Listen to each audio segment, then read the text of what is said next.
Hello, and welcome to The Storyteller's Mission with Zena Del Lowe, a podcast for artists and storytellers about changing the world for the better through story. I recently launched a beta version of my core class, Hollywood Story Structure Made Easy. And as part of that course, we have live sessions. So what we're doing for today's episode is I have pulled out an excerpt from the first live session that covers some really interesting material that I think will be beneficial for the audience here. It's basically addressing what are the differences between writing a screenplay and writing a novel. I hope that this is helpful for you. And if at the end of this session you decide you want to get in on this action, you can. It is not too late to join Hollywood Story Structure Made Easy as a beta student, as an early adopter of this course. You can click on the link provided in the notes, and we look forward to seeing you there. A couple of other things I want to say. Some of you are writing screenplays, some of you are writing novels.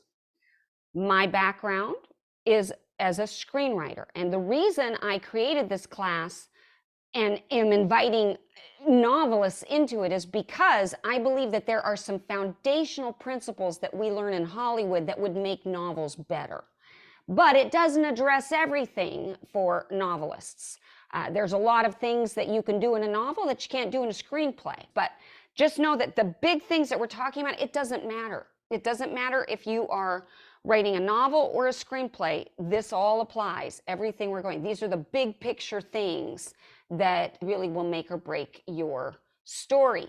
And I believe because I'm approaching storytelling from the point of view of a screenplay writer, that I've never had it made a novelist's work worse. Let's put it that way. It only helps.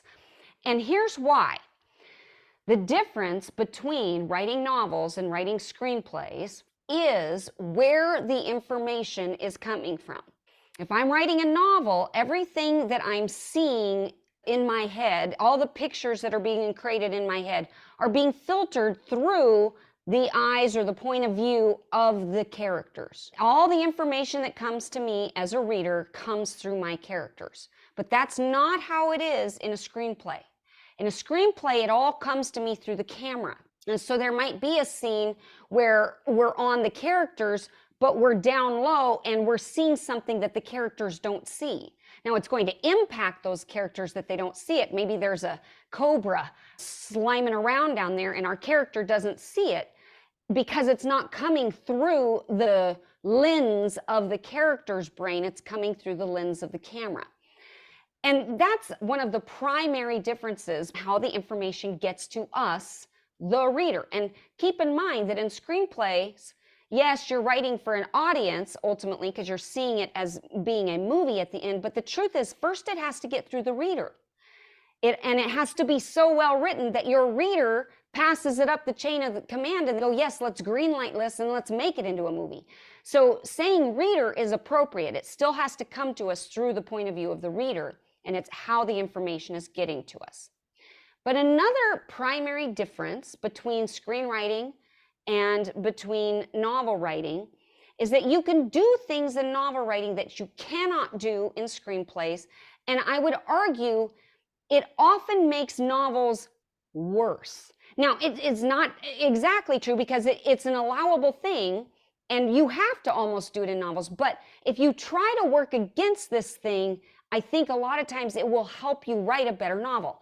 And what I'm talking about is how in a novel you can tell me what a character is thinking or feeling. In a novel, you can actually directly communicate to the reader, Bill was sad. He was thinking about his long-lost grandmother and how the grandmother used to do this or this or this. You can't do that in a screenplay. All you can do in a screenplay is describe character behavior. Everything that we see has to be seen through action. It is very much an action-oriented medium. And so we see the action unfold, we see it unfold, and therefore then, as the reader, or the audience, we are interpreting what those actions mean. We are giving it meaning. We are deciding, oh, he's sad because he's doing this.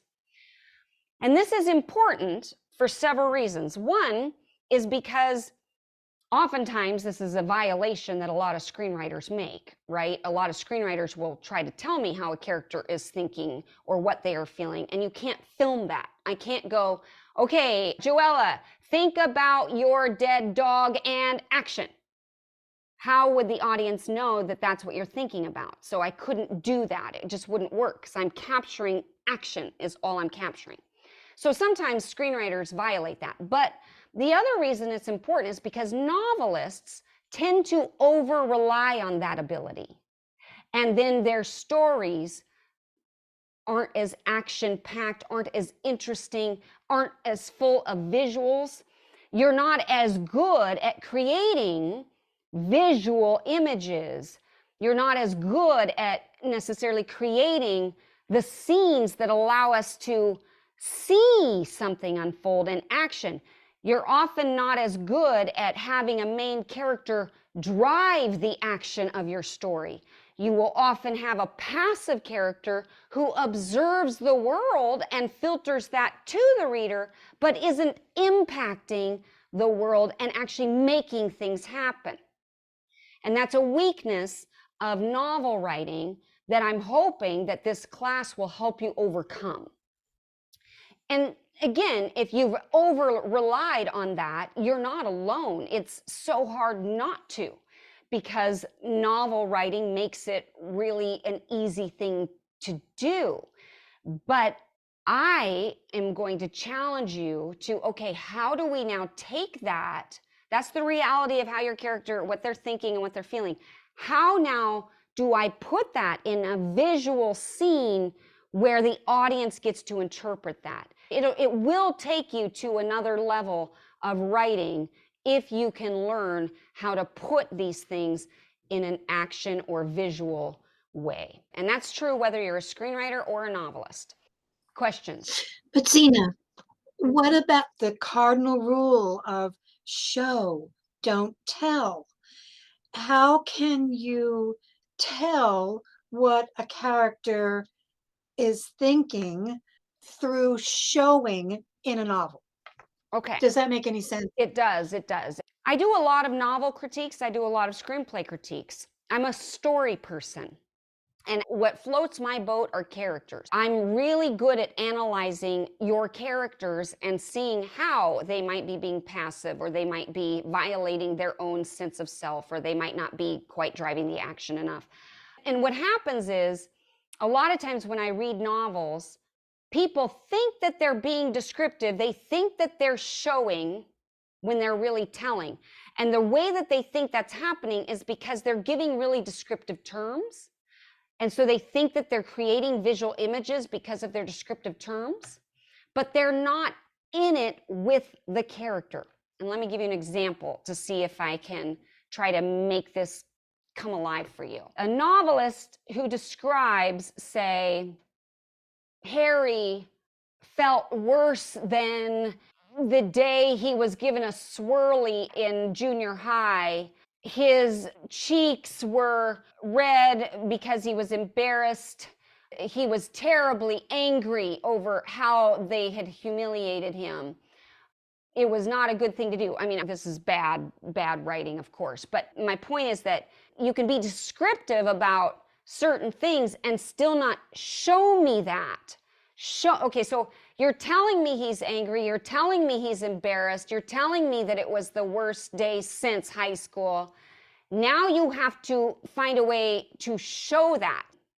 So what if, and again, I'm making this up as I go, so this might not be the best example, but what if you show me what's happened, right? Like you actually create the scene where the thug takes a gun and whaps him in the nose, breaks his nose. He's got blood gushing down his face. The girl that he was supposed to impress is standing there exposed. And so now he's hunched over like this weakling, and the guys are laughing at him that did that to him. And then he vomits, and he gets vomit all over himself. I mean, it's melodramatic. That's totally not equivalent to a swirly.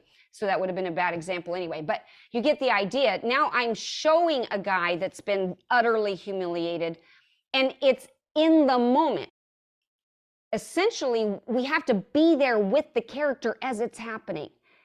Instead of objectively describing it and trying to use descriptive language, you're in it with the character in the moment as it's happening. You're feeling it with them. You're describing what's happening at that moment. So I like to say it's about discovering it with the character, discovering it in the moment rather than using descriptive language to try to present it. It's a discovery. It's something that's happening right now. Even if you're writing in past tense, it's still happening right then, and they're wrestling with it. They're coming up with what they're feeling because of what's happening in the action. And so now all of a sudden it can't just be this flowery language that's being used descriptively, but is still telling and not showing. Zena, Yeah. that is really great. I just have a question related to that too. Okay. What about, say, a character's thoughts? How would you apply these visual techniques to that? Well, of course, that's the $1,000,000 question that we'll continue to work on over the course. But in screenwriting, it's easier because you can't do that. It's always forbidden. So if you have a close-up of a character and you're zooming in on him and you want to show that he's thinking of something, then you actually have to cut to whatever it is that he's thinking about. And it's a flashback or it's a fantasy or whatever. And we actually see it visually. And now there's another scene that plays out because you just can't film thoughts. Thoughts are like love. They don't really exist in a concrete form, and yet they're very, very, very real. But we need a concrete form. We need something to show, and you can't show a thought unless you cut to what that thought actually is and show it. In novel writing, we often do go into the character's thoughts, but even then, what you want to try to do is make it so that the thoughts are happening corresponding along to action. Let me see if I can give you an example. If I have a scene where these two characters that are at odds are trying to negotiate some sort of contract, I may still have the character's thoughts, the main character's thoughts, like, well, if I were to agree with him right now, he'd know he could take advantage of me. So I have to make sure that I show resistance. I pick up his glass from the table and look at how it's half full. Maybe it's more than half empty, and hold it up. Is this how you do deals? Where the person who's getting the bulk of it is you, and the other person just gets a bunch of empty cup? That doesn't seem a very good way to do business. I slam the glass back down and shut up, knowing that the first person that speaks is losing. I don't know. So that way I've tried to marry the internal dialogue to an action that is happening in the now, and it will make your scene more visual. And again, I'm making these examples up as I go, so I know that that's bad writing. Please don't think that that is the extent of my writing abilities. No, it's fine. It's fine. And for some reason, I'm thinking about graphic novels because my kids and I like to read them. Mm. So that makes you think of how they show things visually, even though they're stories. Absolutely. Graphic novels are a great example of this. In fact, it's more challenging than writing a screenplay. Because in a screenplay, you have a moving scene, but in a comic book, you have to freeze frame. And everything that you're communicating visually is through that one frozen image. And then you have your little dialogue bubbles that come out of that. So you have to really capture the right freeze frame that is actually communicating whatever the emotional thing is. And it only covers so much. So it's a real challenge, and you only get 7 panels to a page. But Okay. Zena, Yes. you wrote an article, and I just happened to read it, and I think you sent it out a while ago, but it was specifically dealing with this, about how the character has to do this, whether it's through dialogue or it's who is doing the action? How is it coming? And that article, I copied and I pasted and I said, I got to keep reading this. And I think that is really like, that's the perfect explanation of what you're saying, because like everything has to come through. Now, like you said, it could come through in the thought, but then it doesn't really communicate. So if they're speaking to someone, I was just thinking like, I got all of this stuff going on, and then I had a crazy dream. Like, like you have to, that's how you do it, I guess. Yeah. Okay. So you are right on the money, Yvonne. In fact, that article, which is actually, I think it's the 10 things that you can apply to your story to make sure your character is driving the action. I mean, some sort of title like that. I actually have a video session of these types of things because it's so important to story structure, which leads me to actually my next point that I want to make. And that is, again, because we're talking about the differences between screenwriting and novel writing, but also why I think this class is going to enhance whatever it is that you're doing, is that in screenwriting, you always approach the story based on your main character. There's no non-negotiable there. It has to be driven through your main character, and it's easier to see it. It's easier to see if a character is passive. It's easier to see because the structure is so contained. I mean, it's so much more limiting in the sense of time frame even. You have about 120 pages max to tell your screenplay, your feature film story in. So it means everything is a lot more but. Not to say that it's paint by numbers, because it isn't. There's a lot of flexibility there, but it's just a lot more condensed, and it has to be a lot more, nothing superfluous, nothing unneeded. In a novel, there are, again, more opportunities to be led astray in this.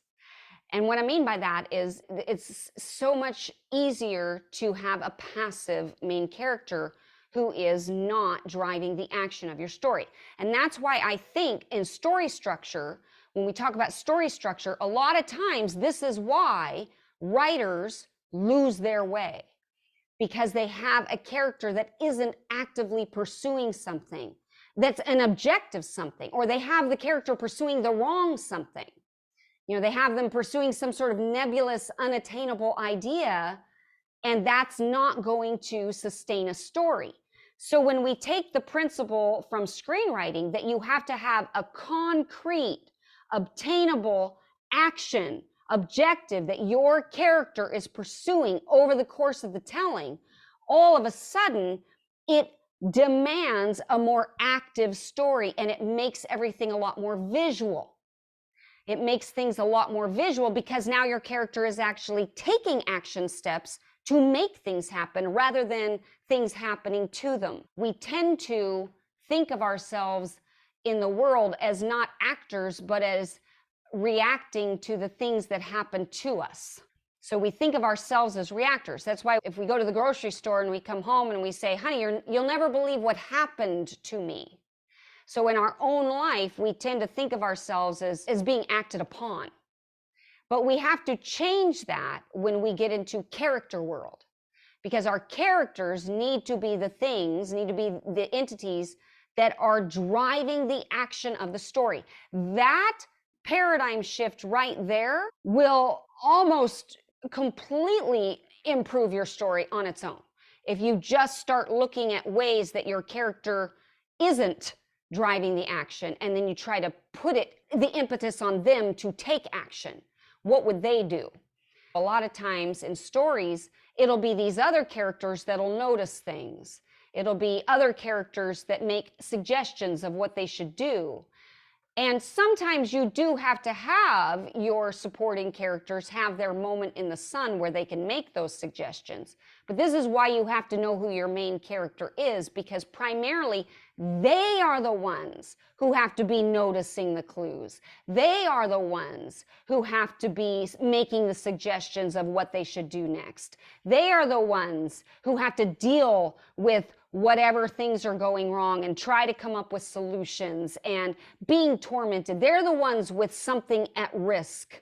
They're the ones who have something to lose. They're the ones who are being challenged by their preconceived notions as they encounter other things in the story. So that paradigm shift itself will automatically improve your story, because once you make sure it's your main character that is taking action, well, the story starts to come together. Because again, whether you're writing a screenplay or a novel, the truth is that your story unfolds as a result of the choices that your main character makes. Your main character has to pursue a goal.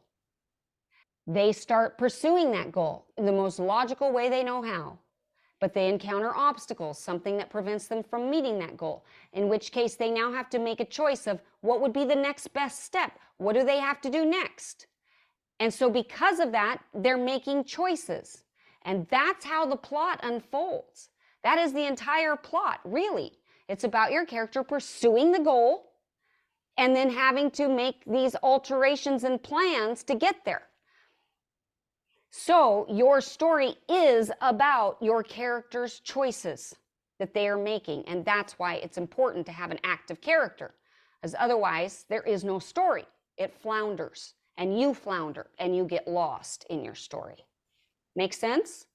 And without an antagonist, you really are lost, because you need that. They really supercharge everything. They should be making life Right? hell for your character. And by the way, I like to differentiate between antagonists and villains, because I think there's a difference, and I don't care if you use these terms or not. But generally speaking, I like to say the antagonist is someone whose goals contrast with your main character or interrupt your main character's goals. Maybe they're competing for the same love interest, right? So now they're in direct competition with your main character, but they might not necessarily be evil and malicious. But a villain has a twisted worldview. And a lot of times stories with villains have higher stakes because of the intentions of the villain.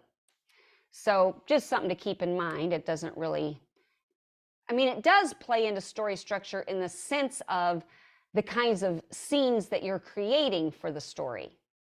Because generally speaking, a villain is after something that can cause real harm to other people. And so a hero is trying to prevent that. Whereas in an antagonist situation, it might only be the main character who would suffer as a result of the antagonist getting their way. Is this an antagonist or is this a villain? It just clarifies it for me so I know what kind of stakes have to be produced in the scenes that I'm writing. Okay, so again, I'm just going over some of the principles that you're going to be adopting if you're writing a novel, because we're using Hollywood storytelling techniques. We're using Hollywood story structure methods to better your novels if you're writing a novel. And so the last thing I want to say about this, well, actually, I guess there's two more things. So the first of the last things that I'm going to say is that if you're writing a novel, a lot of times we have multiple protagonists. You might have multiple protagonists. You cut to a different scene and now you've got the new storyline or whatever, and it's a sub-storyline. You hear it as the A plot, the B plot, the C plot, however you structure that. I think of every storyline as being an A storyline, because it all has to play into the A storyline or else you have to cut it. If it doesn't ultimately play into your main character's story at some point, then it's not part of your story. Because every single storyline you're developing ultimately has to play into the main character's journey, even if it doesn't come together until the very end. Nevertheless, if you have multiple protagonists, there's a couple of things you have to do. One is you have to identify who the primary main antagonist is.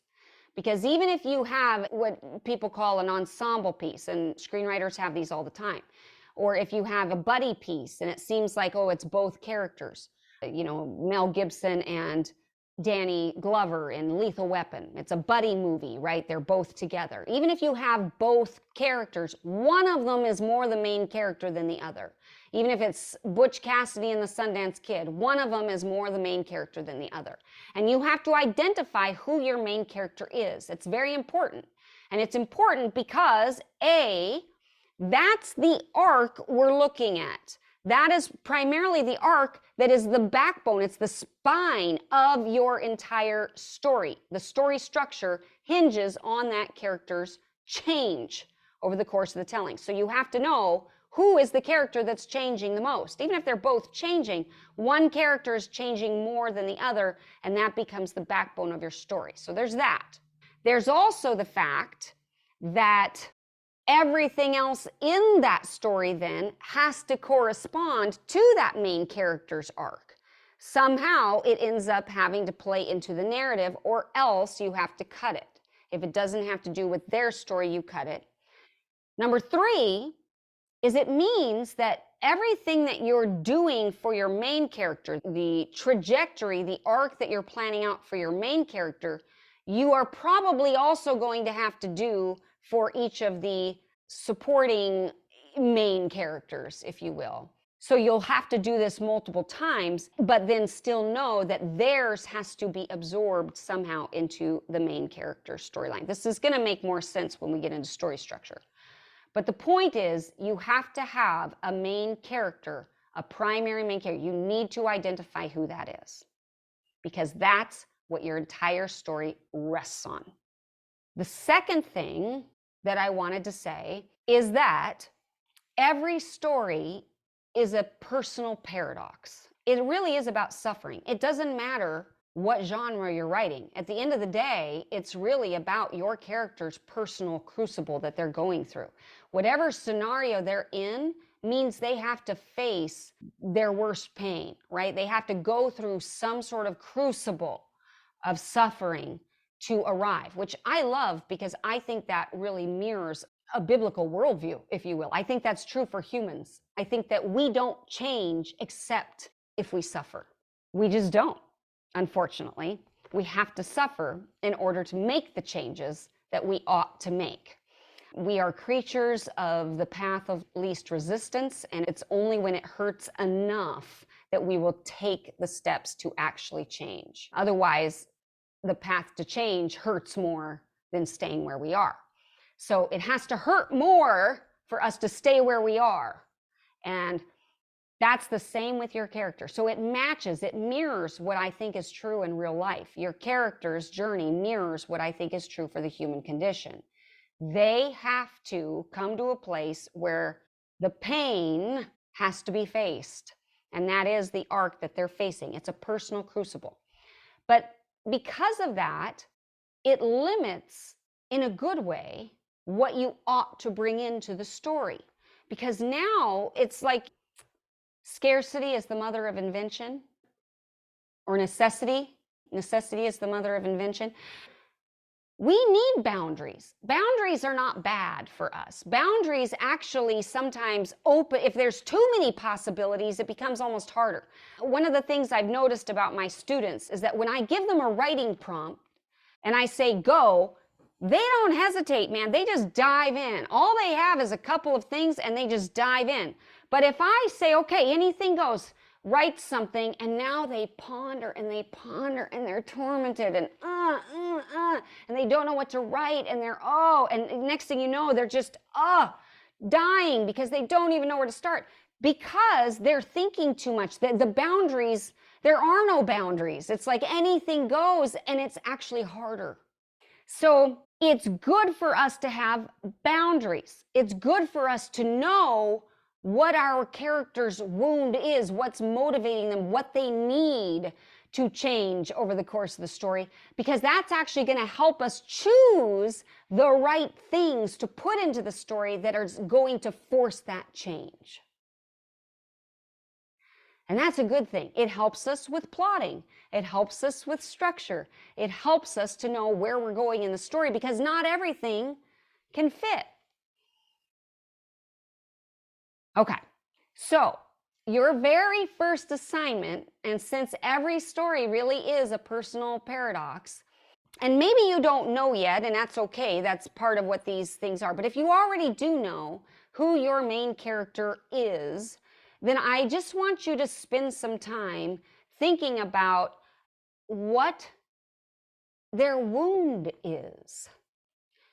They already have a wound at the outset of this story. They already have some sort of fatal flaw or some sort of issue that has to be dealt with and overcome. Hopefully that provided some interesting information for you, and hopefully it made you excited about the possibilities of the medium and how that might play into story structure.